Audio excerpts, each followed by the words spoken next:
Hello नमस्कार, स्वागत है आप सभी का। मेरा नाम है शेखर गुप्ता और आप देख रहे हैं फिजिक्स संकल्पना।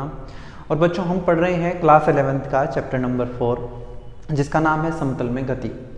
और इसमें हम पढ़ रहे हैं सदिश राशियाँ। हमने 5 वीडियो इसमें कर ली है। अभी तक मैंने आपको सिर्फ थ्योरी कराई है कि सदिश राशियाँ क्या हैं, अदिश राशियाँ क्या हैं, इनको जोड़ने के त्रिभुज नियम, चतुर्भुज नियम क्या हैं, कैसे राशियों को प्रदर्शित किया जाता है, सदिश राशियों को, एकांक सदिश क्या है, समान सदिश क्या होते हैं, ये सब बातें हमने की हैं। लेकिन अब तक हमने न्यूमेरिकल पार्ट नहीं किया है। और बच्चों, जब तक हम खाली सिर्फ सदिश की थ्योरी पढ़ लें और न्यूमेरिकल ना करें तो उसका मतलब है कि हमने अब तक उस पर महारत हासिल नहीं किया, क्योंकि बहुत सारे कॉन्सेप्ट तो हमें न्यूमेरिकल करते हुए पता चलते हैं।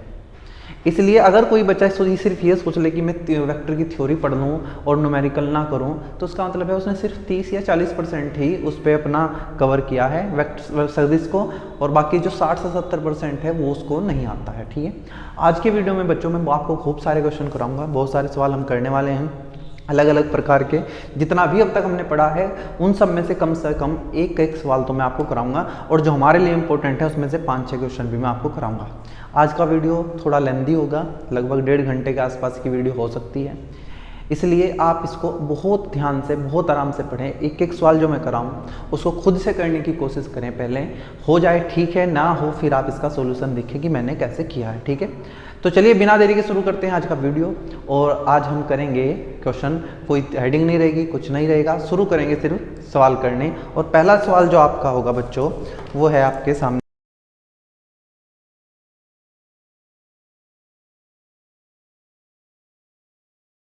ये रहा बच्चों पहला सवाल। सवाल ये है, आपके सामने एक चित्र दिया है और कुछ नहीं है, और 4 ऑप्शन रखे हैं। पूछा है कि इनमें से कौन सा सही है, कौन सा विकल्प सही है, कौन सा विकल्प सही है। 4 विकल्प हैं, 4 ऑप्शन है बच्चों, और बताना है कि इनमें से कौन सा विकल्प सही है। इसको देखते ही आपने देखा कि एक त्रिभुज है, त्रिभुज की 3 भुजाएं हैं और 3 ही सदिश दे रखे हैं। मैं आपको आज की वीडियो में क्वेश्चन करना तो सिखा ही रहा हूँ बच्चों, उनके बारे में सोचना भी सिखाऊंगा कि कैसे हम क्वेश्चन के साथ डील करेंगे, क्वेश्चन को देख के कैसे पहचान करें कि अच्छा इसको करने का ये तरीका है।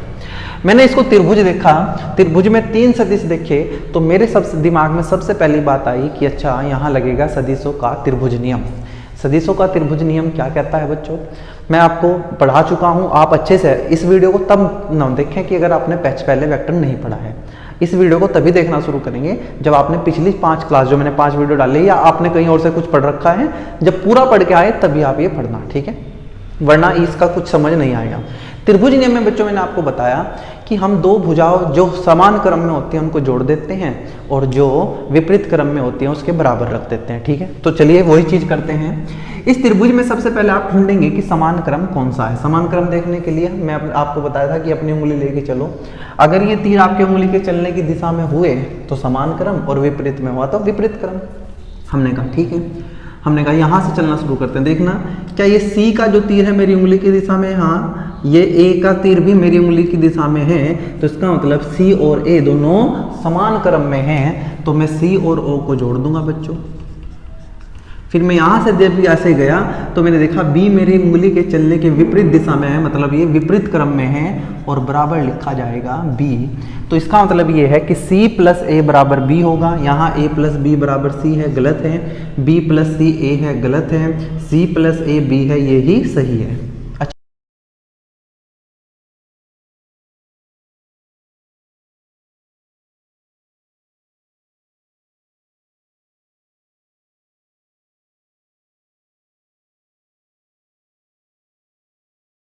दूसरा सवाल आपके सामने लिखा हुआ है बच्चों, एक बार इसको पढ़ेंगे। सवाल कहता है बहुत से सदिशों का एक समुच्चय। समुच्चय मतलब बहुत सारे हमारे पास क्या है, समुच्चय क्या होता है, एक कलेक्शन।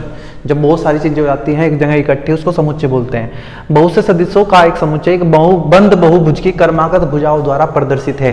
कर्मागत भुजाओं द्वारा इन सदिशों का परिणामी निम्नलिखित में से क्या होगा। 4 ऑप्शन आपके सामने है, अदिश राशि होगी, एकांक सदिश होगा, शून्य सदिश होगा, या समान सदिश होगा।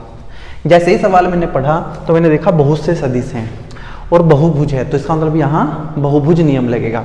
लेकिन मुझे ये नहीं बताया कि बहुभुज मतलब कितने सदिश हैं, तो मुझे नहीं पता कि 5 भुजा है, 6 भुजा है, 10 भुजा है, तो मैंने अपनी मर्जी से कितनी भी भुजा मैंने बना ली। ऐसे मैंने ऐसे बना लिया कुछ, हमने कहा ये पहला वेक्टर है, मैंने इसको ए वेक्टर बोल दिया, इसको बी वेक्टर बोल दिया, इसको सी वेक्टर बोल दिया, इसको डी वेक्टर बोल दिया और इसको ई वेक्टर बोल दिया और इसको बोल दिया एफ वेक्टर।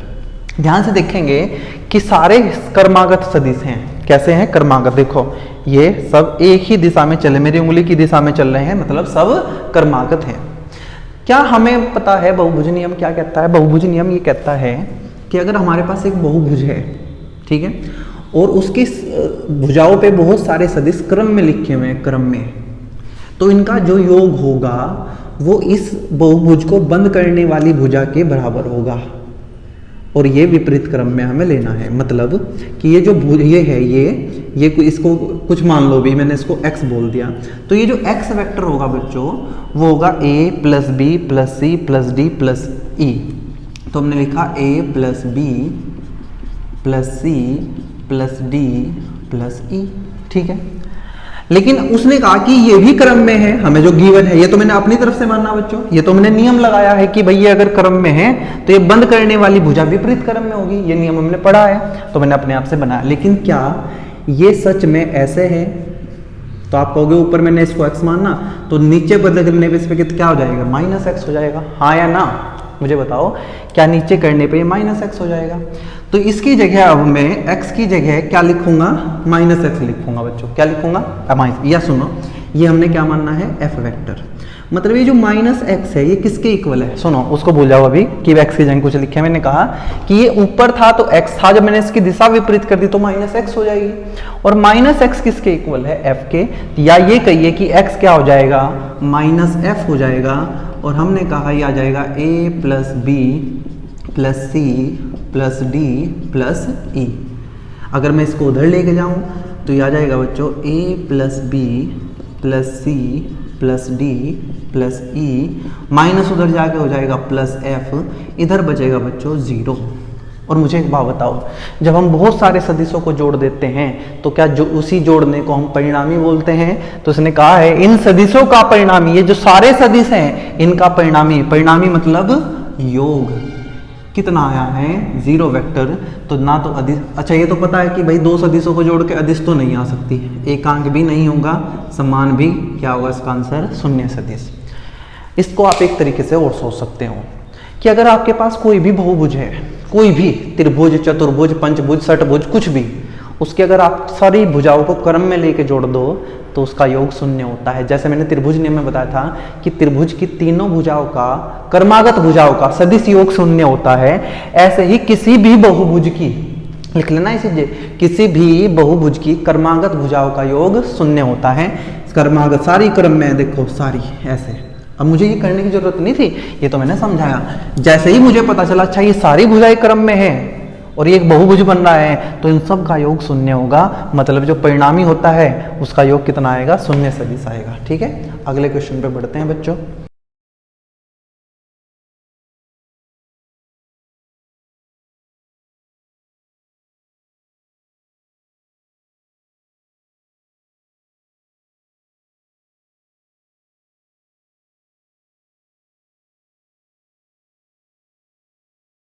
तीसरा सवाल आपके सामने है बच्चों, एक बार पढ़ेंगे और उसके ऑप्शन दिए हैं। कहा है यदि दो सदिशों ए व बी के बीच का कोण थीटा है तथा इनका परिणामी सी है, सी ए के साथ बीटा कोण बनाता है, यदि ए व बी की दिशाएं परस्पर बदल दी जाएं तो परिणामी सी का, यहाँ खाली जगह दी है, समान रहेगा। क्या समान रहेगा? परिमाण समान रहेगा, दिशा समान रहेगी, या दोनों समान रहेंगे, या कोई भी समान नहीं रहेगा, या दोनों बदल जाएंगे। मतलब ठीक है, बहुत आसान क्वेश्चन है, लेकिन आसान उनके लिए जिन्होंने पढ़ रखा है और जिनको करना आता है।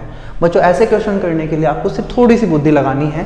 इसने कहा दो सदिश है ए व बी, मैंने बनाए, मैंने यहाँ ए बनाया और यहाँ बनाया बी। मुझे तो नहीं पता ना कैसे हैं, कहाँ हैं, मैंने खुद से बना लिए दो।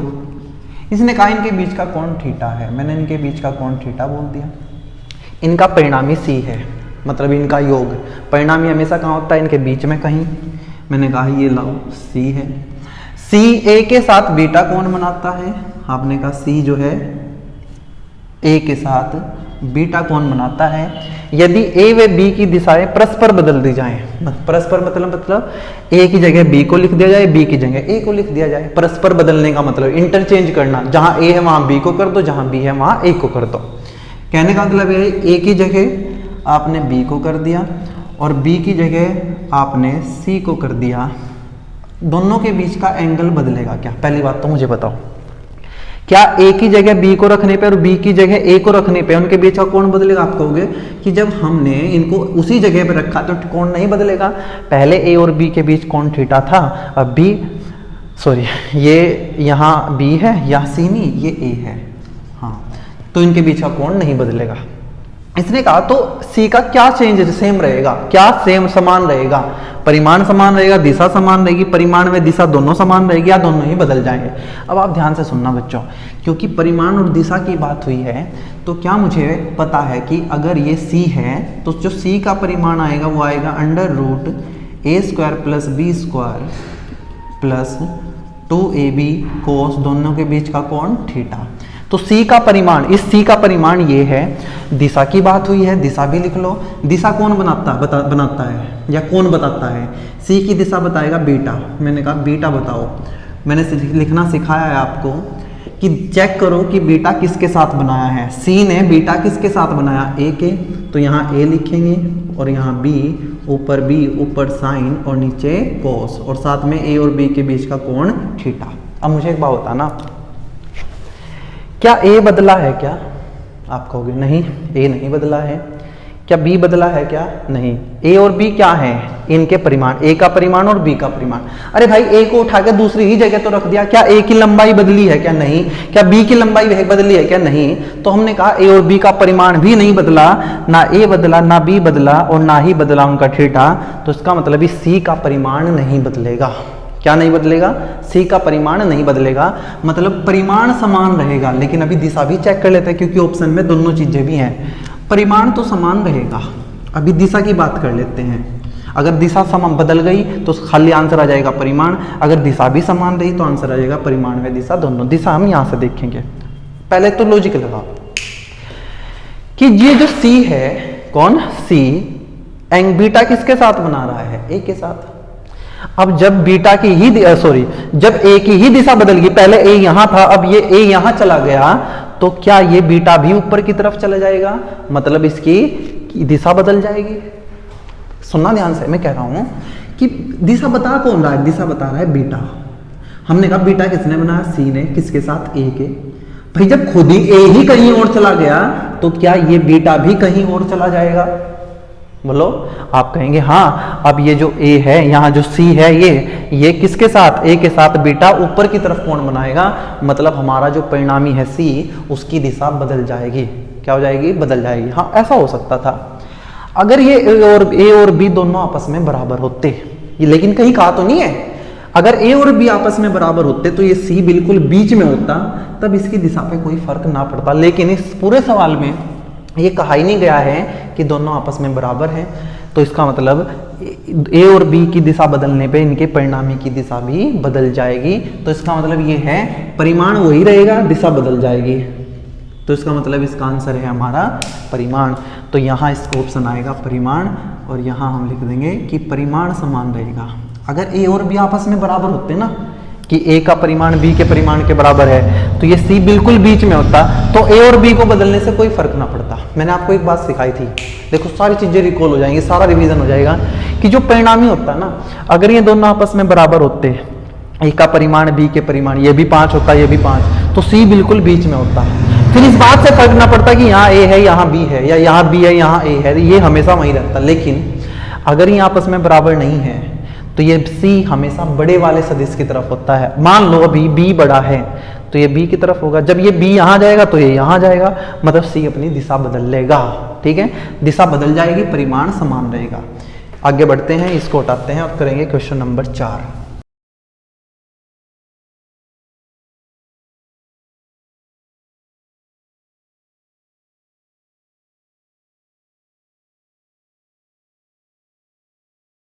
क्वेश्चन नंबर 4 आपके सामने है बच्चों, क्वेश्चन पढ़ेंगे। बढ़िया क्वेश्चन है, ये वही बच्चे कर पाएंगे जो सोच सकते हैं, रटने वाली चीजें नहीं है। कहता है P और Q का परिणामी, दो सदिश है P और Q का परिणामी P के साथ Q1, यहाँ कोमा लगा लेंगे तब सही लगेगा। P और Q का परिणामी जो भी आएगा वो P के साथ θ1 तथा Q के साथ θ2 कोण बनाता है। तो आपको बताना है इनमें से कौन सही है, पहले तो बनाना पड़ेगा। सीधा देख के क्या बता सकते हैं, मैंने कहा भाई ये हमारा P सदिश है, ये हमारा Q सदिश है। मैंने कहा मान लेते हैं इनका परिणामी R है, परिणामी R क्या होगा, दोनों का सम होगा, योग होगा इनका P प्लस Q। इसने कहा जो परिणामी है ये R है, ये P के साथ θ1 कोण बनाता है और Q के साथ ये θ2 कोण बनाता है। इसने कहा कि चारों में से कौन सही है। पहला ऑप्शन कहता है कि θ1 किससे ज्यादा होगा, θ2 से। ऐसे तो हम बता नहीं सकते कि कौन बड़ा है कौन नहीं बड़ा है। पहले सुन लो, क्या हमें पता है कि ये जो R है ये उसकी तरफ होता है जिसका परिमाण ज्यादा होता है। अगर P का परिमाण बड़ा है, मतलब ये P बड़ा वेक्टर है, तो ये R इसके पास होगा, और Q बड़ा है तो R Q की तरफ होगा। और अगर R P की तरफ होगा तो ये एंगल छोटा बनेगा, क्योंकि इधर झुक गया है तो θ1 छोटा हो जाएगा। तो हमें इस बात का पता होना चाहिए कि इनमें से कौन बड़ा है। पहले में ऐसा कुछ नहीं दिया है तो पहला ऑप्शन गलत है, क्योंकि हमें यहाँ परिमाण के बारे में कुछ नहीं बताया है।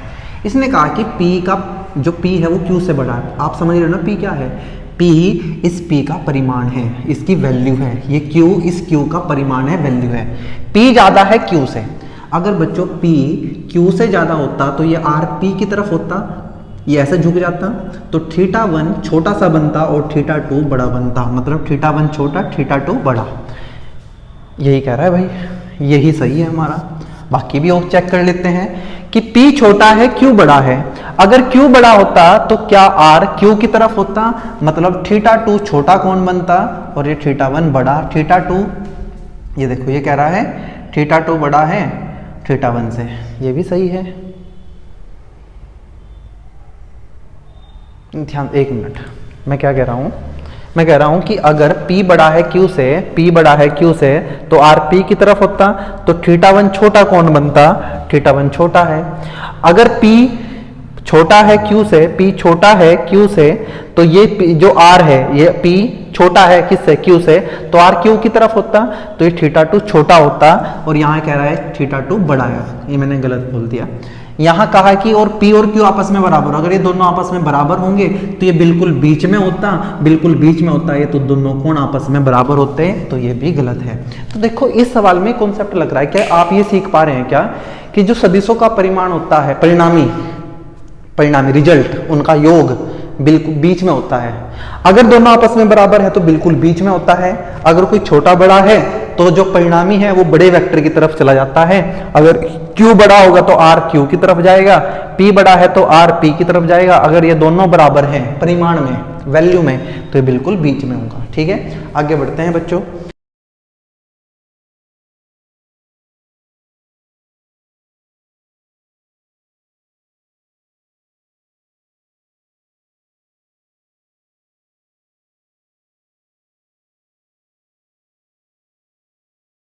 क्वेश्चन नंबर 5 सामने है बच्चों, लिखा हुआ है समान परिमाण के दो बल बराबर एक वस्तु पर क्रम से पूर्व व उत्तर दिशा में लग रहे हैं यदि वस्तु साम्यावस्था में है। एक नया शब्द है तुम्हारे लिए। तथा तीसरा बल किस दिशा में कार्य कर रहा होगा। पहले तो दिशाओं की जानकारी आपको होनी चाहिए बच्चों। दिशा के लिए आप ये याद करेंगे कि ऊपर की तरफ उत्तर बनाएंगे, नीचे की तरफ दक्षिण बनाएंगे, यहाँ बनाएंगे पूर्व और यहाँ बनाएंगे हम पश्चिम। ऐसे दो दिशाएं बनेंगे। अच्छा जी, बीच की भी दिशा, ये बिल्कुल बीच में 45 डिग्री, 90 डिग्री है, बिल्कुल 45 डिग्री पे बिल्कुल बीच में बनेगा उत्तर पूर्व। इधर बिल्कुल बीच में बनेगा उत्तर पश्चिम, यहाँ बिल्कुल बीच में बनेगा दक्षिण पश्चिम, और यहाँ बिल्कुल बीच में बनेगा दक्षिण पूर्व। ये जानकारी आपको होनी चाहिए। दूसरी जानकारी होनी चाहिए कि साम्यावस्था का मतलब होता है, ये मैं आपको अगले चैप्टर में पढ़ाऊंगा जब आपको न्यूटन के नियम पढ़ाऊंगा। पता चलेगा कि साम्यावस्था तब आती है जब किसी वस्तु पर लगने वाला कुल बल शून्य हो जाए। किसी वस्तु पे लगने वाला कुल बल शून्य होने पे वो वस्तु साम्यावस्था में कहलाती है, इक्विलिब्रियम में कहलाते हैं। इंग्लिश में इक्विलिब्रियम बोलते हैं। इसने कहा है समान परिमाण के दो बल एक वस्तु पर, वस्तु को हम यहां मानना करेंगे बच्चों, पूर्व में लग रहा है, मान लेते हैं पहला बल है ये F है, भाई बराबर है ना, तो ये F मान लिया मैंने। अच्छा जी, दूसरा लग रहा है उत्तर में, ये मैंने दूसरा बल मान लिया, ये भी F ही है। परिमाण बराबर है, दिशाएं बराबर नहीं है, ये पूर्व में है, ये उत्तर में है। तो तीसरा बल किस दिशा में कार्य कर रहा होगा? तो हमने कहा सबसे पहले तो मुझे बताओ, पहले इन दो बल की बात कर लेते हैं। ये दो बल एक ही वस्तु पे लग रहे हैं, तो परिणामी बल किस दिशा में होगा? आपने कहा कि इनके बीच में होगा, क्योंकि ये दोनों बल बिल्कुल बराबर हैं, तो वो बिल्कुल बीच में होगा, इस दिशा में होगा इनका परिणामी। क्या है ये? परिणामी। आर लिख देता हूं इसके पैरों में, इन दोनों का, तीसरा नहीं, तीसरे की बाद में बात करेंगे। ये तीसरा बल नहीं है, कभी तो तीसरा सोचो, ये दो बल हैं, इन दो का परिणामी यहां है। अब मैं अगर इन दो बलों को भूल जाऊं तो मैं ये कह सकता हूं कि अब ये दोनों मिलकर इतने हो गए हैं। अब हमें तीसरा बल लगाना है जिससे इस वस्तु पे लगने वाला कुल बल शून्य हो जाए। बच्चों मैं एक चीज बता देता हूं, वैसे तो अगले चैप्टर के लिए है ये, लेकिन इतनी मुश्किल नहीं, यही समझ जाओगे। अगर इस वस्तु पे आगे की तरफ 10 न्यूटन का बल लगा है, तो अगर मैं पीछे की तरफ भी 10 न्यूटन का बल लगा दूंगा तो इस वस्तु पे शून्य बल हो जाएगा, टोटल बल 0 हो जाएगा। अगर किसी वस्तु पे आगे की तरफ 10 न्यूटन है तो पीछे की तरफ 10 न्यूटन लगा दो तो बल शून्य हो जाएगा, कुल बल। इसका मतलब दो बराबर बल लगाने हैं विपरीत दिशा में। अब इन दो बलों से मिलकर तो ये बना, इसको 0 करने के लिए मुझे बिल्कुल इसके विपरीत में इतना ही बल लगाना पड़ेगा। मतलब ये तीसरा बल, पहला बल कौन था? F, पूर्व में लग रहा है, दूसरा बल लग रहा है उत्तर में F, उन दोनों से मिलकर बना FR। लेकिन ये तीसरा बल नहीं है, तीसरा बल तो ये है जो पश्चिम दक्षिण दिशा में या दक्षिण पश्चिम दिशा में काम कर रहा है। क्या ये बल इस बल के बराबर है? बच्चों ध्यान रखना, ये सच का बल नहीं है। वस्तु, इस वस्तु पे 3 बल ये है, एक ये, एक ये, एक ये, इन दोनों ने मिलकर ये बल बनाया, इसके विपरीत ये तीसरा बल लगा हुआ है, तो कुल बल कितना हो गया? शून्य। तो आ जाएगा दक्षिण पश्चिम, ये हमारा आंसर हो जाएगा। इस सवाल से आपने 2 कॉन्सेप्ट सीखे, तो दिशा बनानी सीखा, आती है तो बहुत बढ़िया है, और ये सीखा कि साम्य अवस्था किसको कहते हैं। जब कुल बल शून्य हो जाए किसी वस्तु पर तो हम बोलते हैं कि वस्तु साम्य अवस्था में है, या वे बल साम्य अवस्था में है। हमने कहा इन दो बलों ने मिलकर ये बल बनाया, क्या ये सच का बल है? आपने कहा नहीं, ये सच का बल नहीं है। दोनों बलों ने मिलकर ये बल बनाया, और इस बल को 0 करने के लिए मुझे इसके विपरीत दिशा में इतना ही बल लगाना पड़ेगा, मतलब शून्य बल करना पड़ेगा। ठीक है, किस दिशा में लगाना पड़ेगा? दक्षिण पश्चिम में। ठीक है, हटाते हैं इसको, उम्मीद है समझ आ गया होगा। क्वेश्चन नंबर 6 की तरफ बढ़ते हैं बच्चों।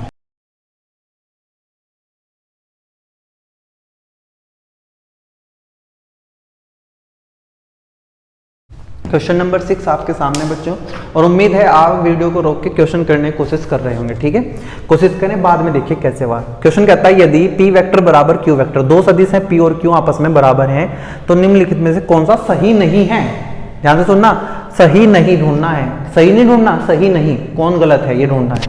बच्चों ये समान सदिश है क्या? जब दो सदिश को ऐसे लिखते हैं बराबर करके, तो उसका मतलब है दोनों सदिश समान है, और समान सदिश का मतलब है उनका परिमाण भी बराबर है और उनकी दिशा भी बराबर है। मतलब P का परिमाण और P की दिशा बराबर होगी। P का परिमाण और Q का परिमाण बराबर होगा, P की दिशा Q की दिशा के बराबर होगी, एक ही दिशा में होंगे, एक ही परिमाण होगा, तब जाके समान सदिश बनेंगे। बच्चों ये क्या लिखा है? P कैप बराबर Q कैप। ये कैप क्या बताता है? एकांक सदिश। ये किसका एकांक सदिश है? P का। ये किसका एकांक सदिश है? Q का। और एकांक सदिश किस काम आते हैं? दिशा बताने के। रिवीजन भी हो रहा है तुम्हारा। ये कह रहा है कि P की दिशा बराबर है Q की दिशा के। बिल्कुल, ये तो सही बात है भाई, जब दोनों सदिश बराबर है तो दिशा तो बराबर होगी। ये कह रहा है कि P का परिमाण बराबर है Q के परिमाण के। ये भी बिल्कुल सही बात है, क्योंकि दोनों सदिश बराबर है। पेच फंसता है यहाँ, ये तो बहुत आसान है, इसको देखो ध्यान से। ये क्या कह रहा है कि जो P का परिमाण है ना, उसमें मैंने Q की दिशा से गुणा कर दी। P के परिमाण में Q की दिशा से गुणा कर दी, और इधर Q के परिमाण में P की दिशा से गुणा कर दी, और उसने कहा ये दोनों बराबर है। मुझे पता करना है ये सही है या गलत है। ध्यान से सुनना बच्चों, क्या P का परिमाण और Q का परिमाण बराबर है तो चाहे मैं P लिखूं चाहे मैं Q लिखूं कोई दिक्कत नहीं है।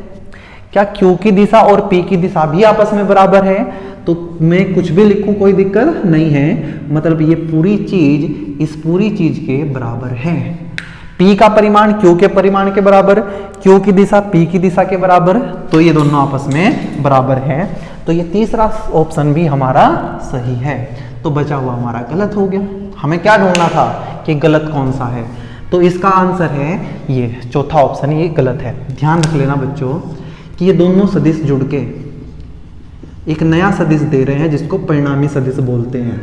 इसका कुछ परिमाण है, इसका भी, लेकिन ये भी सदिश तो हैं, लेकिन ये एकांक सदिश हैं। क्या एकांक सदिशों का परिमाण उन सदिशों के परिणाम के बराबर, मैं परिमाण बोल देता हूँ, आप भी थोड़ा ध्यान रखें, परिणाम जब जुड़ जाए तो परिणामी, रिजल्टेंट बोलते हैं। क्या इन दोनों का परिणामी इन दोनों के परिणामी के बराबर होगा? भाई ये एकांक सदिश हैं, ये खुद सदिश हैं, अलग अलग चीज है, तो परिणामी अलग अलग होगा, बराबर नहीं होगा। इसका ऑप्शन ये है कि कौन सही नहीं है, चौथा सही नहीं है। दिशा ये बराबर है, परिमाण बराबर है, ये आपस में बराबर है, ये बराबर नहीं है, तो ये गलत ऑप्शन है हमारा। ठीक है, आगे बढ़ते हैं और करेंगे क्वेश्चन नंबर 7। उम्मीद मुझे ये है आपसे कि अगर आपने पिछली सारी वीडियो, पिछला सारा अच्छे से पढ़ रखा है तो आपका रिवीजन भी हो रहा होगा और सवाल का समझने में कोई दिक्कत नहीं आ रही होगी। हो सकता है करने में दिक्कत आ रही हो, समझने में दिक्कत नहीं आएगी। ठीक है, क्वेश्चन नंबर 7 करते हैं बच्चों। और क्वेश्चन नंबर 7 कहता है, बहुत आसान है क्वेश्चन नंबर 7, बहुत सारे कॉन्सेप्ट मैं आपको इससे सिखा दूंगा। इन क्वेश्चन से हम बहुत सारे कॉन्सेप्ट सीखेंगे। हमें बच्चों एक समांतर चतुर्भुज दिया है ऐसे, ठीक है, हमें बोला है कि ए है, ए सदिश है, ये हमारा ये बी सदिश है, ये हमारा ऐसे डी सदिश है, और बच्चों ये हमारा सी सदिश है। ए सदिश, बी सदिश, सी सदिश, डी सदिश।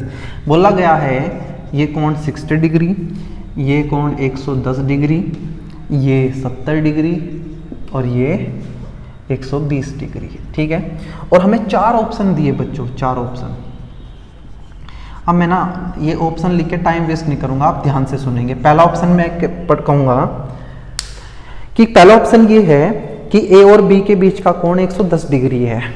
ए और बी के बीच का कोण कितना है? 110 डिग्री। यहाँ से हम ये सीखेंगे या सीख रखा है कि दो सदिशों के बीच का कोण कैसे निकाला जाता है। इसने कहा है ए और बी के बीच का कोण 110 डिग्री है। मुझे बताओ ये ए है और ये बी है।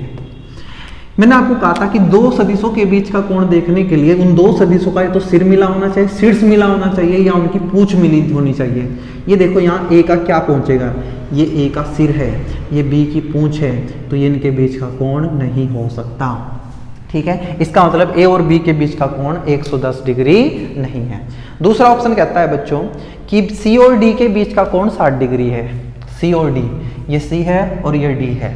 इसने कहा कि ये सी का यहाँ क्या मिलेगा, जाके सिर मिलेगा, और सॉरी ये सी का क्या मिलेगा कि सिर, और ये डी का क्या मिलेगा, सिर। इनके बीच का कोण 120 डिग्री है, क्योंकि दोनों के बीच का कोण क्या मिला हुआ है, शीर्ष मिला हुआ है, इसलिए इनके बीच का कोण 60 डिग्री नहीं होगा, 120 डिग्री होगा। ये ऑप्शन भी हमारा गलत है। तीसरा ऑप्शन कहता है बी और सी के बीच का कोण 110 डिग्री है। बी और सी के बीच का कोण 110 डिग्री है। ये बी का बेटा क्या बनेगा यहाँ, सी, शीर्ष, क्या बनेगा, शीर्ष, और ये सी की क्या है, यहाँ पूंछ है। मैं क्या कर रहा हूँ आज, ये सी की क्या है, पूंछ है, ये बी का क्या है, शीर्ष है। तो ये इन दोनों के बीच का कोण तो नहीं है, जिसको कितना दे रखा है, 70 डिग्री। बी और सी के बीच का कोण निकालने के लिए मैं इस बी को उठा के आगे डाल दूंगा ऐसे, जिससे बी का ये क्या मिल जाएगा, यहाँ पैर, पूंछ, और ये सी की भी क्या हो जाएगी, पूंछ। तो इनके बीच का कोण ये होगा। पूरा कोण, सीधा कोण 180 डिग्री होता है, ये 70 है तो बचा हुआ 110 डिग्री। इसका मतलब बी और सी के बीच का कोण कितना है, 110 डिग्री, वही ये कह रहा है। चौथा ऑप्शन भी सुन लो, बी और सी के बीच का कोण 70 डिग्री है, तो आप कहेंगे बी और सी के बीच का कोण 70 डिग्री नहीं है, क्योंकि ये कोण देखने पे तो यहाँ शीर्ष मिल रहा है और इसका पैर मिल रहा है, ऐसा नहीं हो सकता। या तो दोनों शीर्ष मिलेंगे या दोनों पैर मिलेंगे। ठीक है, आगे बढ़ते हैं बच्चों।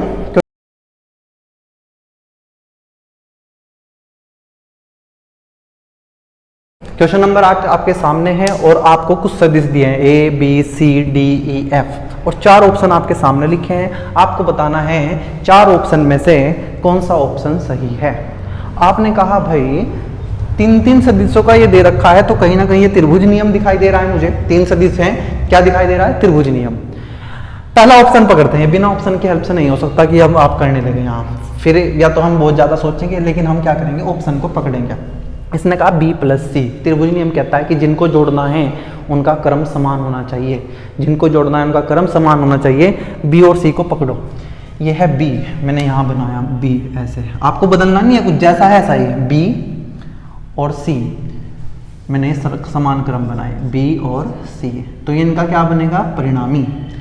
ऐसा देखो कौन सदिश है, ऐसे ऐसे तो कोई सदिश है ही नहीं, ये बी है, देखो जैसा बी था मैंने ऐसा ही बी बनाया, मैंने जैसा सी था ऐसा ही सी बनाया, और मैंने इनको समान क्रम में रखा। आप ये भी कह सकते हैं मुझे कि आपने यहाँ सी क्यों नहीं बनाया ऐसे, क्योंकि ये समान क्रम नहीं है, जिनको जोड़ना होता है वे समान क्रम में होते हैं बच्चों। तो बी और सी को हमने समान क्रम में रखा, तो इनका जो परिणामी होगा वो कुछ ऐसा होगा। क्या ऐसा है कुछ, हाँ ऐसा है बच्चों। कौन है, एफ। तो मैंने यहाँ कौन लिखा, एफ। मैं कह रहा था कि कोई नहीं है, लेकिन मैंने जब ऐसे करके देखा तो ऐसे मुझे कौन दिखाई दे रहा है, एफ।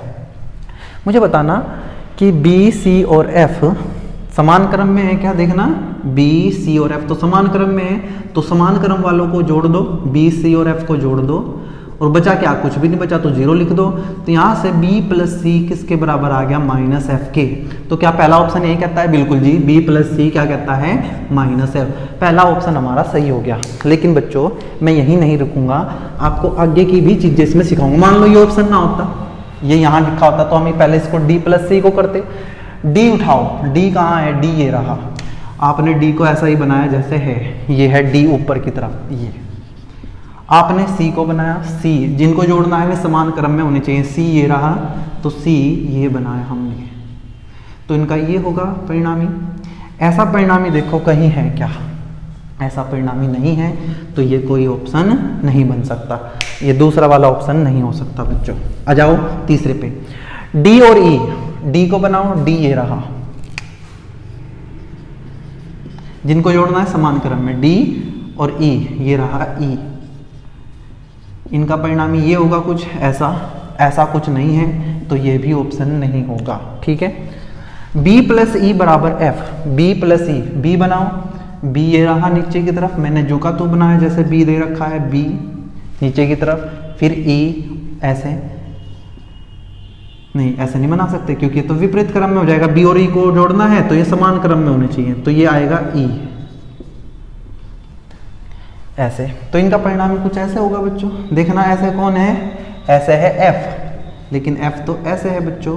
अब देखना ध्यान से, b e और f समान क्रम में है, b e और f समान क्रम में, देखो b e और f, तो समान क्रम वालों को जोड़ते हैं, b e प्लस f, कुछ बचा नहीं है तो लिख दो 0, तो यहाँ से b प्लस e किसके इक्वल आएगा, माइनस f के, लेकिन ये तो प्लस f है, तो ये नहीं है। जो सबसे पहले हमने चेक कर लिया था वो हमारा ऑप्शन सही है।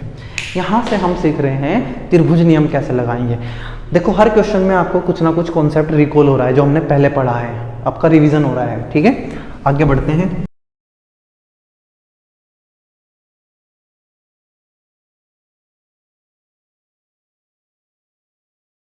क्वेश्चन नंबर 9 आपके सामने बच्चों। इस क्वेश्चन में 4 डायग्राम आपको बना के दिए हैं, 1 2 3 और 4।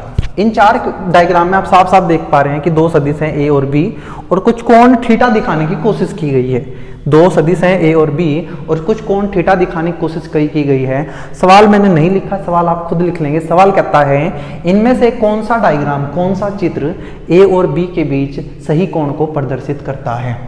इनमें से कौन सा चित्र a और b के बीच के सही कोण को प्रदर्शित करता है।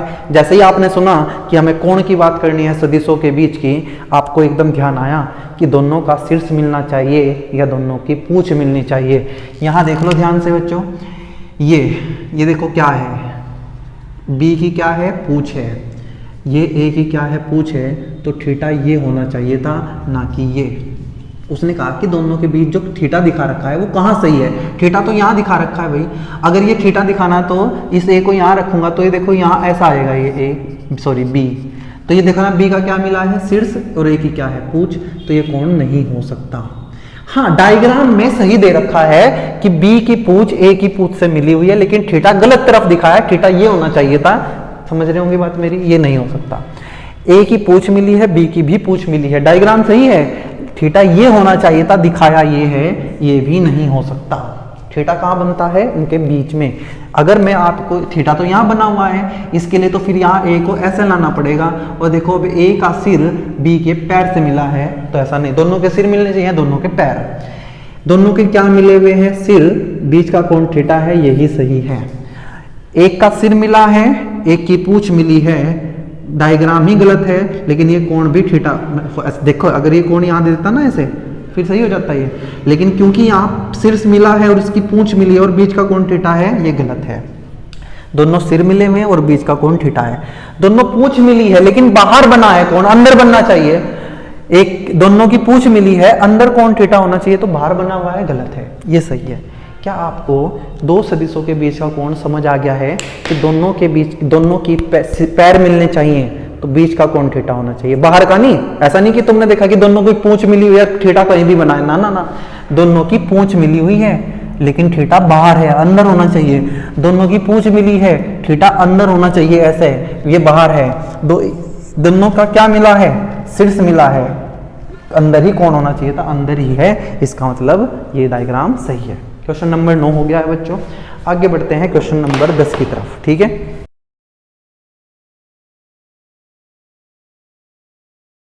क्वेश्चन नंबर 10 आपके सामने बच्चों क्वेश्चन लिखा है, दो सदिशों ए व बी का परिमाण 8 व 6 है, इनके बीच का कोण 90 डिग्री है, इनके परिणामी का परिमाण ज्ञात कीजिए। परिणामी मतलब रिजल्ट, इनका योग करते हैं बच्चों। पहला सदिश है ए का परिमाण दिया है 8, दूसरा सदिश बी है, बी का परिमाण है 6, दोनों के बीच का कोण 90 डिग्री है। ये ए है, ये बी है, और दोनों के बीच का कोण कितना है, 90 डिग्री। हमें निकालना है परिणामी का परिमाण। परिणामी कहीं बीच में होगा, उसको हमने बोला आर। आर का जो परिमाण होता है उसका फॉर्मूला मैंने आपको बताया था, √a² + b² + 2ab cos theta. आपने कहा a का मान 8 है तो जाएगा 8 का स्क्वायर, प्लस b का मान है 6 का स्क्वायर, 2 × a का मान 8 × 6 और cos 90। cos 90 0 होता है बच्चों, तो ये पूरा 0 हो जाएगा, तो ये जाएगा 8 का स्क्वायर 64, 6 का स्क्वायर 36, 64 36 होता है 100, √100 होता है 10। मतलब इसके जो परिणामी है, ये जो r है, इसका परिमाण कितना है, 10। बच्चों मैंने जब आपको स्पेशल केस पढ़ाए थे उसमें पढ़ाया था कि जब दो सदिशों के बीच का कोण 90 डिग्री हो तो हमें सीधा ये फॉर्मूला लगा देना चाहिए। ये तो मैंने पहले इसलिए करके दिखाया जिससे आपको ये ना लगे कि एकदम से क्या करा दिया। लेकिन अगर कोण 90 डिग्री को cos 90 0 हो जाएगा, पूरा टर्म 0 हो जाएगा, ये हो जाएगा a², 8 का स्क्वायर 64, 6 का स्क्वायर 36, √100 आ गया कितना, 10। ये तो इस r का क्या पूछा है, परिमाण आ गया। दिशा पूछ लेता या नहीं पूछा है लेकिन पूछ सकता है। मान लीजिए वो कह दे कि r की a से दिशा बताओ, तो हमने कहा ये अल्फा है, तो आप कहोगे अल्फा = tan इनवर्स। मैंने कहा आपको अल्फा निकालने का तरीका, r ने अल्फा a के साथ बनाया है तो नीचे लिखेंगे a + b, ऊपर भी b, नीचे और साथ में साइन और नीचे cos theta. tan inverse b का मान है 6, साइन थीटा कितना 90, a का मान है 8 + 6 cos 90। cos 90 0 होता है, साइन 90 1 होता है, तो बच्चों tan इनवर्स ऊपर बचा 6, साइन 90 1, नीचे बचा 8, क्योंकि ये तो हो गया 0, 6/8, 2 से काटेंगे तो 3/4। पूछा नहीं है, पूछ सकता है, इसलिए मैंने करके दिखा दिया कि ऐसे निकालेंगे। इसका भी शॉर्ट ट्रिक बताया था कि जब थीटा 90 हो तो अल्फा का सीधा फॉर्मूला होता है tan इनवर्स। अल्फा किसके साथ बना है, a के, तो ऊपर आएगा b, नीचे आएगा a। ये मैंने आपको बताया था जब हमने विशेष केस किए थे, स्पेशल केस किए थे। अगले क्वेश्चन पे बढ़ते हैं, क्वेश्चन नंबर 11।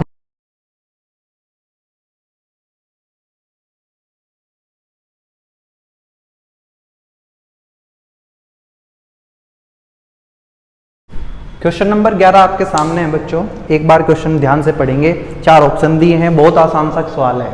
सवाल कहता है यदि दो बलों के बीच का कोण बढ़ाया जाए तो उनके परिणामी का परिमाण घटता है, बढ़ता है, बदलता नहीं है, पहले घटता है फिर बढ़ता है। करेंगे वही जिनको समझ आए चीज़ों की, जिन्होंने पहले पढ़ रखा है। सबसे पहले दो बल बनाए, एक F1 और दूसरा F2। आपको पता है उनके बीच क्या कोण की बात कर रही है, तो दोनों के या तो पैर मिले होने चाहिए थे या दोनों के सिर मिले होने चाहिए थे। हमें आदत है पैर मिलाने की, मैंने तो पैर मिला दिए।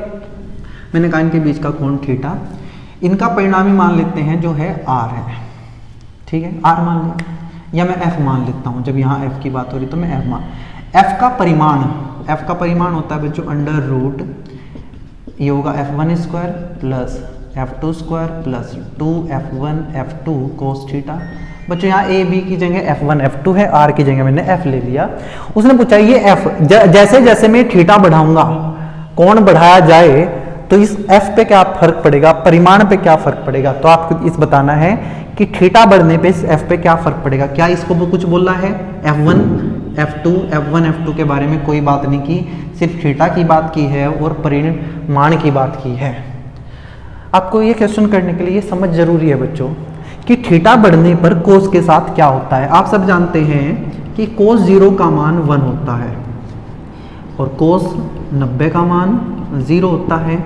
और आप सब जानते हैं कोस 180 का, नहीं जानते हैं तो करने पड़ेंगे याद, -1 होता है। आप क्या देख रहे हो, 1 से पहले 0 हुआ, ये 1 है, ये 0 है, ये -1 है। पहले 1 से 0 हुआ, फिर 0 से -1 हुआ, मतलब वैल्यू घट रही है। थीटा बड़ा है, थीटा 0 से 90 हुआ, 90 से 180, थीटा बड़ा है लेकिन कोस थीटा की वैल्यू घटी है। मतलब आपको ध्यान ये रखना पड़ेगा कि जैसे जैसे थीटा बढ़ेगा, 0 से 90 होगा, 90 से 180, ये कोस घटने लगेगा। थीटा के बढ़ने पर जो कोस थीटा है वो घटता है। अगर ये कोस थीटा ही घटेगा तो ये सारी चीज घटने लगेगी, मतलब एफ भी घटने लगेगा। तो हम कहेंगे कि जो परिमाण है वो घटेगा। थीटा के घटने पर ये थीटा के बढ़ने पर ये कोस थीटा घटेगा, ये घटेगा तो ये घटेगा, और ये घटेगा तो ये एफ भी घटने लगेगा, क्योंकि यहाँ प्लस का चिन्ह है। देखो एक जगह जाके यहाँ 90 से लेकर 180 तक ये कोस माइनस भी आएगा, मतलब और ज्यादा घटेगा। तो मैं कहूंगा कि जैसे जैसे थीटा बढ़ता जाएगा, इस एफ का मान, इस एफ का परिमाण घटता जाएगा बच्चों। ठीक है, ये था क्वेश्चन नंबर 11। बढ़ते हैं क्वेश्चन 12 की तरफ।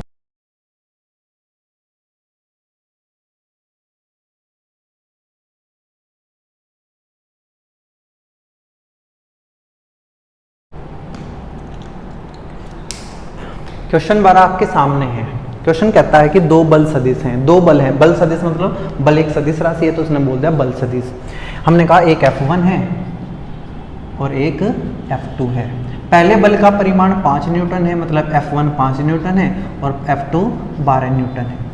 इसने कहा इन दो को कैसे जोड़ें, किस तरीके से जोड़ें कि हमें 17 न्यूटन का परिणामी मिले, हमें 7 न्यूटन का परिणामी मिले, हमें 13 न्यूटन का परिणामी मिले। ध्यान से देखो बच्चों, अगर मैं इन दोनों को जोड़ दूं तो ये हो जाएगा 17 न्यूटन। अगर मैं इन दोनों को घटा दूं, ये जोड़ने पे हुआ है, और घटा दूं तो 12 में से 5 गए तो 7 न्यूटन। तो मुझे एक 7 भी चाहिए, एक 17 भी चाहिए और एक चाहिए 13। 13 कैसा आएगा? 13 आएगा ऐसे करके √12 का स्क्वायर प्लस 5 का स्क्वायर।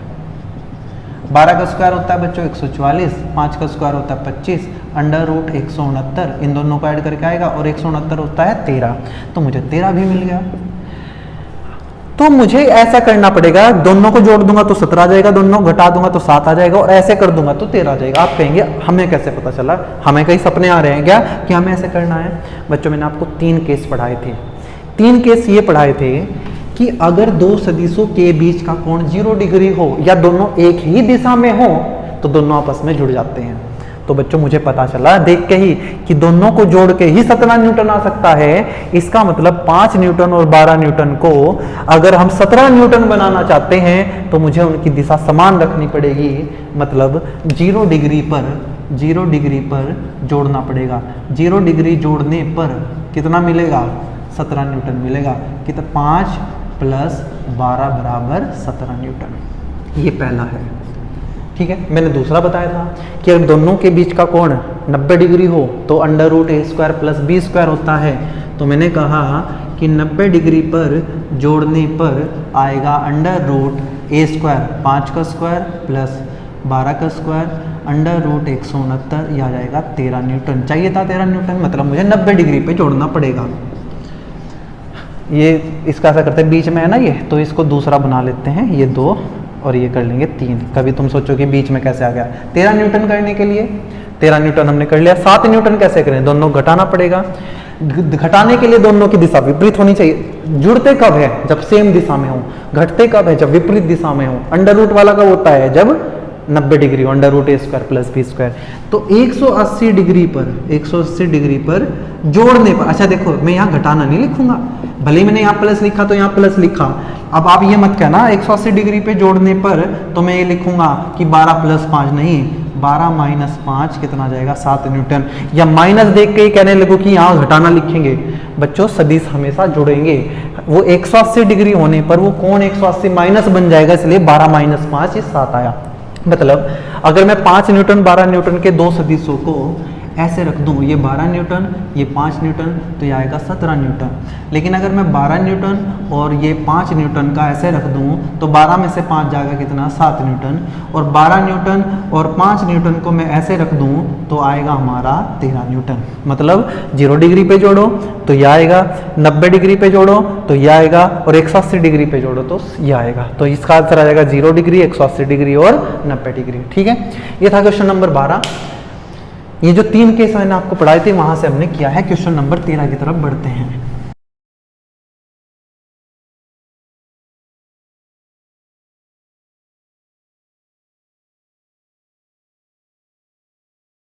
क्वेश्चन नंबर 13 आपके सामने है बच्चों। क्वेश्चन पढ़ेंगे, दो सदिशों ए व बी का योग r है तथा ए व बी का अंतर r डैश है तथा r का परिमाण और r डैश का परिमाण बराबर है, तब a व b के बीच का कोण ज्ञात करो। बच्चों बहुत ही बढ़िया सवाल है, आपके सारे कॉन्सेप्ट खुल जाएंगे जब आप इसको करोगे। और ये वही बच्चा खुद से तो वही कर पाएगा जिसने बहुत अच्छे से पढ़ रखा है। उसने कहा है कि r वेक्टर का परिमाण और r डैश वेक्टर का परिमाण बराबर है। ये r है क्या? अरे r तो a और b का योग है, तो मैंने यहाँ लिखा a प्लस बी। ये r डैश क्या है? आपने कहा ये a और b का अंतर है, तो आपने लिखा यहाँ a माइनस बी। और आपको अगर याद हो, जब मैंने आपको समांतर चतुर्भुज नियम पढ़ाया था उसके बाद आपको मैंने ये बताया था कि चाहे r का परिमाण लिखो चाहे a प्लस बी का, ये होता है a square plus B square plus 2ab cos theta, और थीटा a और b के बीच का कोण मैंने अपने आप से मान लिया। ठीक है, अपने आप से मान लिया कि भाई ये a है और ये b है और इनके बीच का कोण थीटा है, तो इनका जो ये परिमाण आएगा, परिणामी का परिमाण ये r डैश r वेक्टर है, तो ये आएगा। लेकिन a माइनस बी करने के लिए मैंने आपको बताया था कि ये होता है a square plus B square minus 2ab cos theta. जब यहाँ प्लस होता है तो यहाँ प्लस आएगा, यहाँ माइनस है तो यहाँ माइनस आएगा। क्या मैं दोनों तरफ से इस अंडर रूट को हटा दूँ? क्या a स्क्वायर बचेगा, इधर b square plus 2ab cos theta, इधर बचेगा a square plus b square minus 2ab cos theta. क्या बच्चों a स्क्वायर से a स्क्वायर गया, b स्क्वायर से b स्क्वायर गया, इधर है प्लस 2ab कोस थीटा, यहाँ है माइनस 2ab कोस थीटा। अगर मैं इधर ले आऊँ तो 2ab cos theta, 2ab cos theta हो जाएगा 4ab कोस थीटा। 2 और 2 4 कितने हो जाएंगे? 2 और 2 4, 2 और 2 हो जाएंगे 4। और इधर से इधर ले आया तो इधर क्या बचा? 0। क्या 4 0 हो सकता है? a 0 हो सकता है, b 0 हो सकता है? नहीं हो सकता। कौन 0 होना पड़ेगा? कोस थीटा को। बच्चों ये बात ध्यान रखना, अगर कुछ संख्याओं की गुणा करके वो 0 मिल रहा है तो उनमें से किसी एक का 0 होना जरूरी है। 2 भी 0 हो सकते हैं, 3 भी, या जितने भी हैं सब 0 भी हो सकते। लेकिन आप सब जानते हैं कि 4 तो 0 नहीं हो सकता, 4 तो 4 है। a का परिमाण 0 नहीं हो सकता, क्योंकि अगर a का परिमाण ही 0 हो गया तो कोई वेक्टर ही नहीं बचेगा। इसी प्रकार b का परिमाण भी 0 नहीं हो सकता, तो कौन 0 होगा? कोस थीटा। और अगर कोस थीटा 0 हुआ तो हम जानते हैं कोस में कोस 90 की वैल्यू 0 होती है, तो यहाँ से थीटा कितना आ जाएगा? 90। और मुझे a और b के बीच का कोण निकालना था, जिसको मैंने थीटा मानना है, तो थीटा कितना आ गया? 90 डिग्री। मतलब अगर दो सदिश एक दूसरे से 90 डिग्री के कोण पे हों तो उनके योग का और उनके अंतर का परिमाण हमेशा बराबर होता है। योग का परिमाण और अंतर का परिमाण हमेशा बराबर होता है। इसको याद भी कर सकते हैं, लिख भी सकते हैं कि अगर दो सदिश आपस में एक दूसरे के साथ 90 डिग्री का कोण बना रहे हैं तो उनके योग का परिमाण या उनके अंतर का परिमाण बराबर होता है। कैसे? ये a वेक्टर है और ये b वेक्टर है, ये आएगा इनका परिमाण r वेक्टर। लेकिन जब मैं a माइनस बी करूंगा तो b को माइनस करने के लिए यहाँ नीचे बनाना पड़ेगा a माइनस बी, तो अब ये आएगा कौन? r dash. क्या r वेक्टर और r डैश वेक्टर बराबर हैं? नहीं, दोनों की दिशा अलग है, लेकिन दोनों के परिमाण बराबर हैं। क्योंकि दिशा अलग है इसलिए ये दोनों आपस में बराबर नहीं है, इनके केवल परिमाण बराबर हैं, परिमाण बराबर हैं बच्चों। ठीक है, आगे बढ़ते हैं। बहुत बढ़िया क्वेश्चन था, करेंगे क्वेश्चन नंबर 14।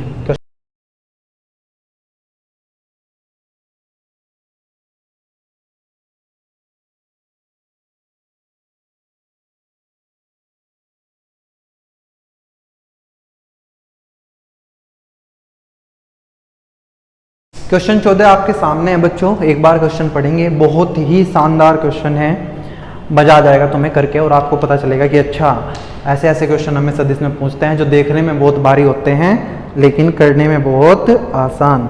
मुझे जल्दी से बताएंगे, पढ़ेंगे एक बार। क्वेश्चन कहता है कि दो बल हैं F1 और F2, एक दूसरे के लंबवत हैं और इनका परिणामी का परिमाण r है।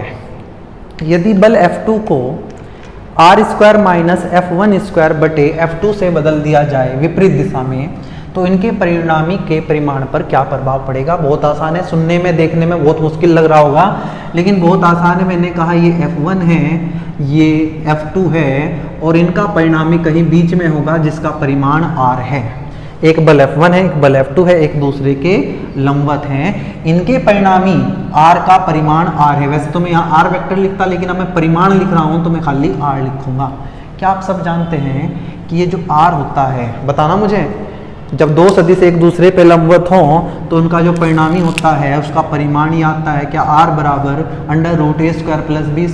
तो यहाँ है F1, मैंने कहा ये आएगा F1² प्लस F2²। जिन बच्चों को नहीं समझ आ रहा है वो लिखेंगे a² plus b² plus 2ab cos theta. F1 और F2 के बीच का थीटा 90 है, cos 90 0 होता है, तो बचेगा खाली a² प्लस b²। a की जगह F1 है, b की जगह F2 है, तो यहाँ बनेगा √F1² प्लस F2²। इसने कहा अब यदि बल F2 को इससे बदल दिया जाए, F2 की जगह ये रख दो विपरीत दिशा में, मतलब F2 की दिशा ऊपर है और अब इसकी दिशा नीचे कर दो, लेकिन अब F2 नहीं बचा, ये बचा कौन, r² माइनस F1² बटे F2।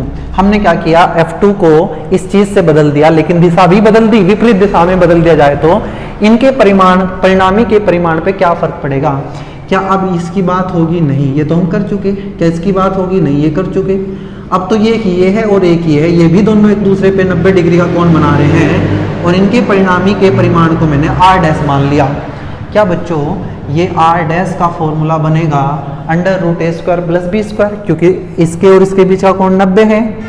भाई नीचे आने पे भी तो कोण 90 ही बनेगा। जब पहले ये कोण 90 था तो हमने नीचे कर दिया तो ये कोण अब भी 90 ही रहेगा, क्योंकि पूरा कोण 180 है, पहले 90 था तो ये भी 90 बचेगा। अब a की जगह F1 होगा, a की जगह F1 का स्क्वायर, a का स्क्वायर, और b की जगह होगा ये b का स्क्वायर, मतलब r² माइनस F1² बटे F2 का होल स्क्वायर। ये जो हमने पहले लिखा था यहाँ से इसको लिख लेते हैं, r² बराबर F1² प्लस F2²। यहाँ से देखो मैं ये निकाल सकता हूँ r² minus F1², r² minus F1² बराबर किसका आ जाएगा, F2² के।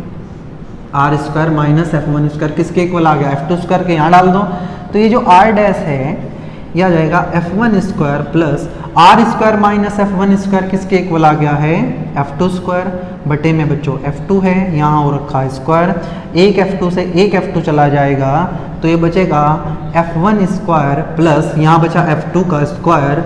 और मुझे बताओ F1² plus F2² under root में किसके इक्वल हैं, r के, मतलब ये r ही है। मतलब जो नया परिणामी r' उसका परिमाण पहले वाले परिमाण के बराबर है। r' किसके बराबर है, r के, r' किसके बराबर है, r के। ये सदिश नहीं है, ये परिणामी का परिमाण है, वैल्यू है। क्या इन दोनों की दिशा अलग अलग है, ये ऊपर जा रहा है नीचे जा रहा है, हाँ, तो बराबर नहीं है। इनके परिमाण बराबर है, इसकी वैल्यू बराबर है। मतलब जब पहले F1 और F2 था तब भी वैल्यू अगर 10 आ रही थी तो अब भी वैल्यू कितनी आएगी, 10 आएगी, जब हमने F2 को इस चीज से बदल दिया। था ना बढ़िया क्वेश्चन, मजा आया करके। चलिए आगे बढ़ते हैं और करेंगे क्वेश्चन नंबर 15।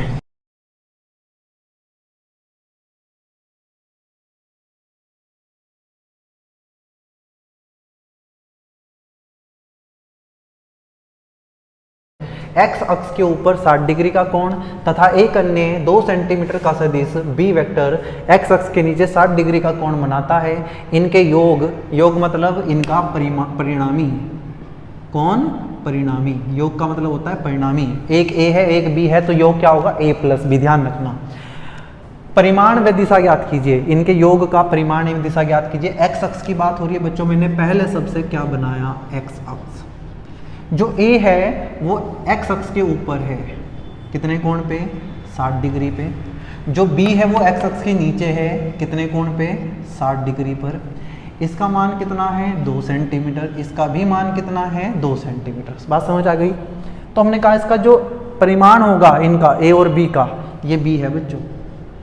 तो आप सब जानते हैं कि A, B और B का परिणामी कहीं इनके बीच में होगा। मुझे नहीं पता कहाँ है, मैं तो करूँगा इसको आगे। करने का तरीका मैं आपको बताऊँगा। मैंने मान लिया कि इनका परिणामी कहीं होगा, मैंने बनाया नहीं है, सिर्फ बोल दिया कि R है। A और B का परिणामी क्या है? R। तो R का परिमाण आएगा A square plus B square plus 2AB cos theta, जहाँ A कितना है? 2 सेंटीमीटर, 2 का स्क्वायर। B कितना है? 2। A कितना है? 2। B कितना है? 2। और थीटा है A और B के बीच का एंगल। ये A है, ये B है, ये उन दोनों के बीच का कोण है जो कि हो रहा है 120 डिग्री। कितना? 120 डिग्री। मुझे बच्चे बताना, 2 का स्क्वायर 4, 2 का स्क्वायर 4, 2 दूनी 4 दूनी 8। कोस 120 का मान, जिन बच्चों को नहीं आता उनको सिखा रहा हूँ थोड़ा सा। कोस 120 को लिखो कोस 180 माइनस 60। ध्यान से सुनो, कोस 120 को लिखो कोस 180 माइनस 60। 90 प्लस 30 भी लिख सकता हूँ, लेकिन नहीं लिखूंगा, मैं करूँगा 180 से। अगर बच्चों यहाँ 180 होता है तो ये कोस ही रहेगा और ये 60 आ जाएगा। लेकिन आप सब जानते हैं कि ये पहला चतुर्थांश होता है, दूसरा ये, तीसरा ये, चौथा 180 ये होता है। 180 में से कुछ माइनस करेंगे तो दूसरा चतुर्थांश आएगा, और दूसरे चतुर्थांश में कोस होता है माइनस, तो यह आ जाएगा को माइनस कोस 60। कोस 60 होता है 1/2 माइनस 1/2। सीधा याद कर लेंगे, कोस 120 का मान होता है माइनस 1/2। 2 से गया 8, 4, यह आ गया माइनस 4, माइनस 4 से प्लस 4 गया तो आ गया खाली 4। 4 ही था, 4 ये था, माइनस 4, एक माइनस 4 से प्लस 4 गया, अंडर रूट 4 आ गया 2। तो जो परिणामी आया है A और B का योग जो आया है उसका परिमाण भी 2 ही है। ये भी 2 है, ये भी 2 है, इसका परिमाण भी कितना आएगा? 2 आएगा। परिणामी का परिमाण भी 2 आएगा। लेकिन दिशा बतानी है। दिशा बताता है अल्फा। Alpha tan inverse. किसकी दिशा बतानी है? R की। किसकी दिशा बतानी है? R की। कहाँ से बताएं? आप कहेंगे या तो A से बता दो, या B से बता दो, या X अक्ष से बता दो, मेरी मर्जी है। 3 चीज़ें दिख रही है मुझे, A से, B से या X से। लेकिन बच्चों दिक्कत ये है कि मुझे पता ही नहीं है कि ये है कहाँ। जैसे ही मुझे अल्फा पता चल जाएगा, मुझे पता चल जाएगा ये कहाँ है, तो आपको मैं अलग अलग तरीके से करके दिखाता हूँ। मैं मान लेता हूँ इसने A के साथ अल्फा बनाया। आप सब जानते हैं कि R ने, ये जो परिणामी आया है, इसने अल्फा A के साथ बनाया है, तो यहाँ A आएगा, यहाँ B आएगा, यहाँ B, ये साइन और ये कॉस, और इनके साथ आएगा A और B के बीच का एंगल 120 डिग्री। यहाँ आएगा 120 डिग्री। तो आप कहेंगे, मैं लिख देता हूँ tan इनवर्स को इधर ला के, ये हो जाएगा tan अल्फा, ये आ जाएगा B का मान कितना है? B का मान है 2। मान लिखना होता है, दिशा लिखनी होती है। साइन 120, साइन 120 को लिखेंगे साइन 180 प्लस माइनस 60, तो आ जाएगा प्लस साइन 60, क्योंकि दूसरे में साइन प्लस होता है और होता है √3/2। यहाँ A का मान कितना है? 2 है, B का मान भी 2 है, कोस 120 होता है माइनस 1/2।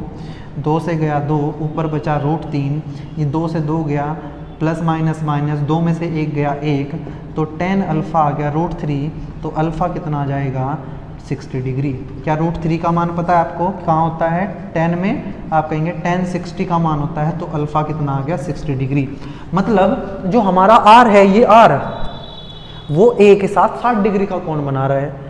लेकिन होगा तो यहाँ बीच में, क्या यहाँ हो सकता है कि आप कहोगे A के साथ तो 60 डिग्री यहाँ भी बन सकता है। आप कहेंगे कि भाई बाहर नहीं हो सकता, बीच में कहीं होगा, और A के 60 डिग्री पे तो कौन है? X अक्ष है। मतलब जो हमारा ये R आया है, ये जो परिणामी आया है, ये जो योग आया है, वो इसी X अक्ष पे कहीं बैठा हुआ है। मतलब ये ही हमारा A प्लस B है, यही हमारा R वेक्टर है। मैं इसको B से भी कर सकता हूँ, मैं इसको X से भी कर सकता हूँ। लो करके दिखाता हूँ। ऐसा समझ कि अगर R ने ये एंगल A के साथ बनाया तो ये A आता है, ये B आता है, ऊपर B आता है। अब मैं कह रहा हूँ कि मैं इसको B से भी निकाल सकता हूँ। अगर ये B के साथ बनता तो यहाँ B आता, यहाँ A आता और यहाँ A आता, तब भी ये 60 डिग्री आता। ठीक है, करके देखते हैं। अच्छा, कभी तुम ये सोचो कि हुआ कैसे है। ठीक है, इसको मैं यहाँ कर रहा हूँ, इसको हटा दूँ। हमने कहा मान लेते हैं कि बार जो अल्फा है वो A के साथ नहीं B के साथ बनाया है। किसने? R ने। B यहाँ आ जाएगा, यहाँ आ जाएगा A, यहाँ आएगा A, यहाँ आएगा साइन 120, यहाँ आएगा कोस 120। तो मैं कहूँगा कि a कितना है 2 साइन 120 रूट 3/2, b 2 है, a भी कितना है 2 है, कोस 120 माइनस 1/2, हम कहेंगे tan इनवर्स 2 से गया 2, 2 से गया 2, ऊपर बचा रूट 3, 2 माइनस 1 आ जाएगा और ये होता है 60 डिग्री। ऐसे हमें करेंगे, मतलब जो हमारा r है r वो a के साथ भी 60 बना रहा है और b के साथ भी 60, और ऐसा तो कौन है x अक्ष, मतलब हमारा जो a और b का परिणामी आएगा वो x अक्ष के अनुदिश होगा और उसका मान भी 2 ही होगा। a भी 2 है, b भी 2 है, इनका परिणामी भी 2 ही आएगा। ठीक है, ये था बच्चों क्वेश्चन नंबर 15। 17 मेरे ध्यान नहीं रहा, इससे पहले हमने 16 किया है, 17 जो भी है आप उसी तरीके से अरेंज कर लेंगे। मुझे लग रहा है कि हमने पिछले 16 किया है, तो हम क्वेश्चन नंबर 17 कर रहे हैं। 3 डायग्राम हमें दिए हैं, 2 सदिश हैं a और b, उनको 3 अलग अलग तरीके से दिखाया गया है। एक बार उनके बीच का कोण 90 डिग्री है, एक बार 60 डिग्री है, एक बार 150 डिग्री। इन्होंने कहा कि जिनका परिणामी होगा कहीं बीच में, ये बीच में होगा, कहीं ये कहीं बीच में होगा, हमें नहीं पता कहाँ है। इनमें से कौन से डायग्राम में इस परिणामी का परिमाण सबसे ज्यादा है? क्या हमने a और b बदले हैं? तो आप कहेंगे a और b तो नहीं बदल रहा है, बस उनकी दिशा बदल रही है, मतलब उनके बीच का कोण बदल रहा है। आप सब जानते हैं कि जैसे जैसे थीटा बढ़ता है परिणामी का परिमाण घटता जाता है। सबसे ज़्यादा कोण यहाँ है, तो a और b के जो परिणामी आएगा r, उसका परिमाण यहाँ सबसे कम होगा। जहाँ सबसे कम कोण होगा वहाँ परिणामी का परिमाण सबसे ज़्यादा होगा। ये हमने करके अभी समझा था कि जैसे जैसे थीटा बढ़ता जाता है कोस घटता जाता है और परिणामी का परिमाण भी घटता जाता है। सबसे छोटे कोण के लिए परिणामी का परिमाण सबसे ज्यादा होगा। ये क्वेश्चन इतना आसान था, इसको उठा रहे हैं। बढ़ते हैं क्वेश्चन नंबर 18।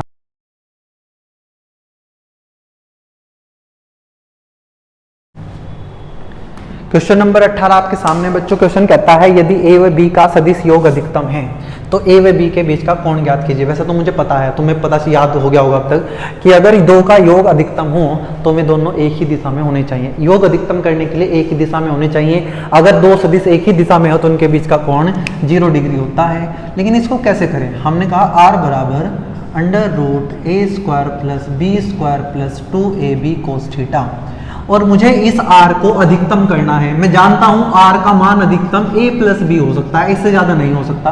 अगर एक a है और एक b है तो अधिकतम a प्लस b हो सकता है। न्यूनतम कितना होता है? a minus b। इधर से ये रूट उठ के इधर आ जाएगा तो मैं इसको लिख दूंगा a² प्लस b, ऐसे कर लो, कभी तुम कंफ्यूज रहो अभी, प्लस 2ab cos थीटा। आपने कहा रूट इधर आएगा तो ये बनेगा a प्लस b का होल स्क्वायर, इधर आ जाएगा a² plus b² plus 2ab cos theta. ये आ जाएगा a² plus b² plus 2ab, a plus b का होल स्क्वायर खोला और इधर है a² plus b² plus 2ab cos theta. a² से a² गया, b² से b² गया, 2ab से ये 2ab गया, तो उधर बचा cos थीटा और इधर बचा 1। कोस में 1 किसकी वैल्यू होती है? कोस 0 की वैल्यू होती है। तो थीटा कितना आ गया? 0। तो चाहे कॉन्सेप्ट समझ के करो चाहे अपनी कैलकुलेशन करके करो, ये हमें समझ आ गया। बस इतना ध्यान रखना है कि अगर दो सदिशों को अधिकतम होना है तो उनको एक ही दिशा में होना पड़ेगा। एक दिशा में दो सदिशों को योग को अधिकतम होना है तो उनको एक दिशा में होना पड़ेगा, मतलब उनके बीच का कोण 0 डिग्री होगा। और अधिकतम योग कितना होता है? a plus b। न्यूनतम योग होता है a माइनस b। उम्मीद है ये आपको समझ आ गया होगा। बढ़ते हैं, करेंगे क्वेश्चन नंबर 19।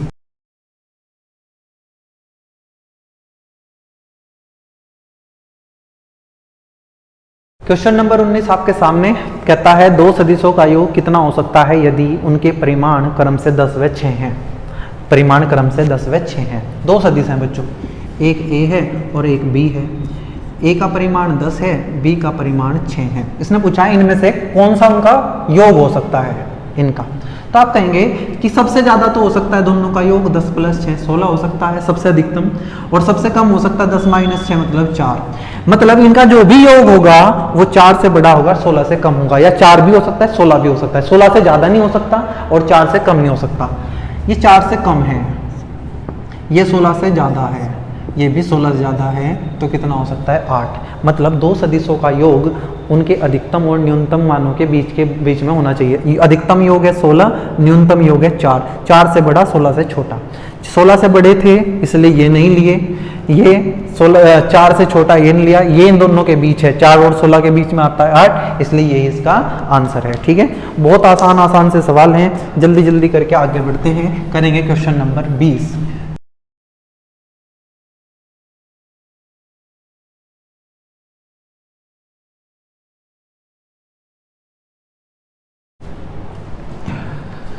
क्वेश्चन नंबर 20 करते हैं बच्चों। क्या क्वेश्चन कहता है, दो सदिशों ए व बी एक्स अक्ष के साथ क्रम से 20 डिग्री तथा 110 डिग्री का कोण बनाते हैं। इन दो सदिशों के परिमाण क्रम से 3 व 4 है, इनके परिणामी का परिमाण ज्ञात कीजिए। एक्स अक्ष की बात हो रही है, सबसे पहले मैंने एक्स अक्ष बनाया। पहला सदिश है ए, एक्स अक्ष के साथ 20 डिग्री का कोण बनाता है। कितना कोण बनाता है? 20 डिग्री का ए। दूसरा सदिश बी, एक्स अक्ष के साथ 110 डिग्री का कोण बनाएगा, 90 से ज़्यादा, ऐसे बना देंगे। ये है हमारा बी, और ये बी बच्चों ये एक्स अक्ष के साथ 110 डिग्री का कोण बनाता है। इस ए का परिमाण बच्चों 3 है, और बी का परिमाण जो है वो 4 है। मैं जल्दी जल्दी कर रहा हूँ, ये चीज़ें आप यहाँ लिख सकते हैं। ए का परिमाण इतना, बी का परिमाण इतना। मुझे इनका परिणामी का परिमाण निकालना है। मान लीजिए ए और बी का परिणामी आर है, कहाँ होता है? कहीं बीच में होगा, हमने मान लिया ये है। ठीक है जी, हमने कहा ये आर है, इसका परिमाण निकालना है। आप सब अच्छे से जानते हैं, √a² plus b² plus 2ab cos theta. मुझे बताना a कितना है? 3 है। जब मैं a पूछता हूँ तो परिमाण पूछता हूँ, 3 का स्क्वायर। b कितना है? 4 का स्क्वायर। 2a कितना है? 3, b कितना है? 4 cos। ये जो थीटा है, ये थीटा क्या है बच्चों? ये थीटा ए और बी के बीच का कोण है। मुझे तो ये ए और बी के बीच का कोण चाहिए। ये टोटल कोण 180 है, ये यहाँ तक का 20 है, सॉरी 110, मैं 180 बोल गया हूँ। ये 110 है टोटल कोण, ये यहाँ ये खाली 20 है, 110 में से 20 गया तो ए और बी के बीच का जो कोण बचा वो 90 डिग्री है। कोस 90 0 होता है, ये सारा 0 हो गया, तो यह आ जाएगा 3 का स्क्वायर 9, 4 का स्क्वायर 16, √25। तो बच्चों परिणामी का परिमाण आ गया है 5। कितना बढ़िया क्वेश्चन है। आप दिशा भी निकाल सकते हैं आर की, कोई मुश्किल लगा है क्या? आसान है, आपको सिर्फ ये देखना था ए और बी के बीच का कोण कितना है। आपने कहा कि दिशा निकाल के बताओ, मैंने कहा मान लेते हैं आर ए के साथ अल्फा कोण बनाता है। आपने कहा अल्फा के लिए लिखते हैं tan इनवर्स। किसने बनाया? आर ने ए के साथ कितना? अल्फा। ए है तो यहाँ ए लिखूंगा, ये बी साइन 90 कोस 90। वो 100 ट्रिक भी यूज कर सकते हैं हम, लेकिन मैं नहीं कर रहा हूँ क्योंकि मैं सिखाना चाहता हूँ तुम्हें कैसे करना है, याद रटना नहीं है बस। साइन 90 1 बचा, बी है कितना? 4, ए कितना है? 3, कोस 90 0, सारा 0, तो आंसर आ गया tan इनवर्स 4/3। ठीक है बच्चों, आप इसको ध्यान रखेंगे। अल्फा आ गया यहाँ 4/3। अच्छा, एक चीज़ और बता दो बच्चों, मान इसको लिख लेना, ये बहुत ज़रूरत पड़ेगी हमें। एक त्रिभुज होता है हमारे पास, ये एक त्रिभुज हमें याद रखना है। इसकी एक भुजा होती है 3, एक भुजा होती है 4, और एक भुजा होती है 5। इसको 3, 4, 5 ट्राइंगल बोल देते हैं। 3, 4, 5। 5 के सामने का एंगल होता है 90 डिग्री, 3 के सामने का होता है 37 डिग्री, और 4 के सामने का होता है 53 डिग्री। तीनों को ऐड करके देख लेना, 180 आएगा। ध्यान रखना, सबसे छोटी भुजा के सामने सबसे छोटा कोण 37 डिग्री, सबसे बड़ी भुजा के सामने सबसे बड़ा कोण 90 डिग्री, बीच वाली भुजा के सामने बीच वाला कोण 53 डिग्री। ठीक है, अब यहाँ से देखो कि अगर मैं यहाँ 4/3, tan क्या होता है? tan होता है लंब बटे आधार, मतलब मुझे 4 को लंब बनाना है। 4 क्या बनाना है? लंब। ये लंब है, लंब बटे आधार को बनाना है 3, तो 3 क्या आ गया हमारा? आधार मतलब बेस, लंब मतलब परपेंडिकुलर, लंब बटे आधार। जहां आधार बनता है वही तो अल्फा होता है। आधार ये है तो ये है अल्फा, तो मैं यहां से कह सकता हूं ये अल्फा 53 डिग्री है। ये आपकी हेल्प करेगा बच्चों अगर आप इस ट्रायंगल को सीख जाओगे। मैंने कहा tan क्या होता है? लंब बटे आधार 3 को बनाना है, 3 आधार बन गया, आधार के साथ ही कोण बनता है। ये मत सोचना कि यहाँ भी बना हुआ है, बन तो रहा है लेकिन उसको देखना नहीं है। तो ये ही हमारा अल्फा है। मान लो यहाँ आ जाता 3/4, तो मुझे 4 को बेस बनाना पड़ता, फिर मैं इसका आंसर लिखता 37 डिग्री। उम्मीद है आपको ये चीज़ें समझ आई होंगी बच्चों। मैंने कुछ क्वेश्चन कराने की कोशिश की, अभी बहुत सारे क्वेश्चन है मेरे पास, लेकिन आज के वीडियो में हम इतना ही रखेंगे। मैं कोशिश करूँगा कि एक और वीडियो बनाई जाए न्यूमेरिकल की, जिससे आप अच्छे से इनको कर सको। अभी और बहुत क्वेश्चन हैं, बहुत अच्छे क्वेश्चन हैं जिनको आप कर सकते हैं। आप देखना आपकी किताब में कितने सारे हैं, कोशिश करना कि जितने हमने कॉन्सेप्ट पढ़े हैं उनका सबका निचोड़ निकाल सको। आज की वीडियो में बच्चों इतना ही रखेंगे, तो मिलते हैं नेक्स्ट वीडियो में, तब तक के लिए धन्यवाद।